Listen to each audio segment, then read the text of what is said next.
Hi, it's Marie Hopkinson here. I thought I would give you a quick tour of my little home studio area, the setup that I use. What you can see behind the scenes, how I make the songs. Have my little guitar pretty close by. I have a couple of guitars, but this one is my favourite one because it's a tiny one. It doesn't really sound that great playing it live and stuff because it's small, but it's really nice and tight. And because it's tiny, you can have it here, and you might be able to like have the keyboard. I don't know if you can see this, but I have all the numbers written on the key, the letters written on the keyboard, not the numbers, because I'm not a keyboard player, but I just sometimes use that to add some sounds and things like that if I'm giving something a crack. Have my capo. I love capos. Gotta love capos. So you can have different keys instantaneously.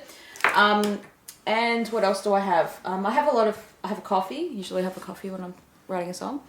And sometimes I'll sit here and do it, but sometimes I'll sit out the front on my veranda and just play to the neighbours. And what I always have is my iPhone recorder. So I just usually record my songs like straight in there off the bat. Now, when I was younger, I used to write songs, and I went out and purposefully bought this little tape recorder, like similar to a Sony Walkman. Well, it was a Sony, but it was like a recording Walkman, and it was like super special. It's a record to tape because I was really into writing songs when I was like 15, 13, 14, 15. And I remember saving up money and bought this special digital, wouldn't record digitally because it was recording to a cassette tape. That was like basically the best you could get at the time. And I used to walk around with it attached to me sometimes so I could just press record if a song came to me. And now what's great is that you can just have the iPhone. And so what I do on my phone is I have all the apps deleted on the first page except for that recording one, because if I think of something, I want to be able to get it straight away. And quite often, the most times I think of something is actually when I'm driving my car. So I don't want to touch my phone while I'm driving. So what I'll do is now that I know that I do think of songs, I'll often just press record whether I'm going to think of something or not when I'm just driving along, so that if I do think of something, I can just turn the radio off and sing it out, and we'll just remember it out. Make a note, some kind of mental note of it. And sometimes it'll just be a line of a song. It's usually just one line, and then the rest of it might come when you get home on the guitar for me. So I might just kind of think of maybe one or two lines, and then maybe sometimes I'll play like a series of chords. I'm not really a person that thinks up songs separately to the music and the lyrics. Like it's all kind of comes in one go.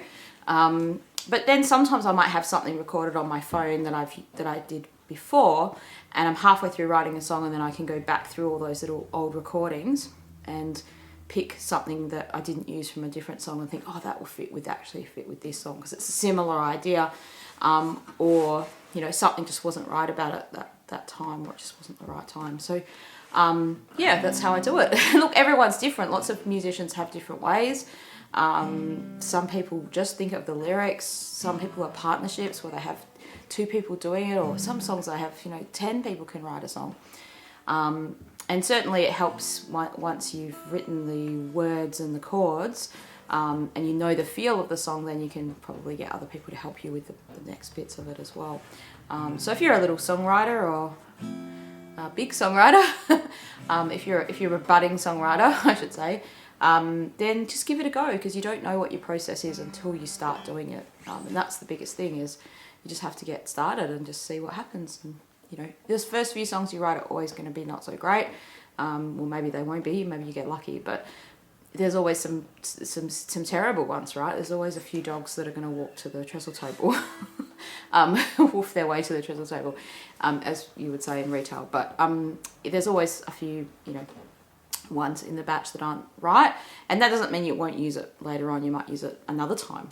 So I hope you have fun with your songwriting, and even if you're not a songwriter and you just want to know what I do, how I do it, so that's the main ingredient. So you've got to make sure that you've got your coffee, and you've got to make sure that you've got your guitar and your capo, and that you're comfortable, I think, as well. Like, your distractions are off and you're just sitting there and you can comfortably do it. And I don't mind if it's a mess. That's why I've got all these notebooks here, because there's there's a lot of notes in them. and a lot of ideas, and I like to have a bit of usually have a piece of paper, and then after I've written a few things on a piece of paper, I might get my iPad out and start typing something up. So I'll often have my computer here. I've got my recording software sort of on the computer if I want to have that. I've got my microphone there and I can turn all that on, but that takes ages. It takes a while to turn all that stuff on. Well, like 10 minutes at least, right? And then by that time your song idea's gone out of your head, and I've usually forgotten it by then. So that's why I do it straight into my iPhone, just with my guitar, nothing fancy, and then go from there. So I hope you're having a great day, and I look forward to seeing you again on the next video soon.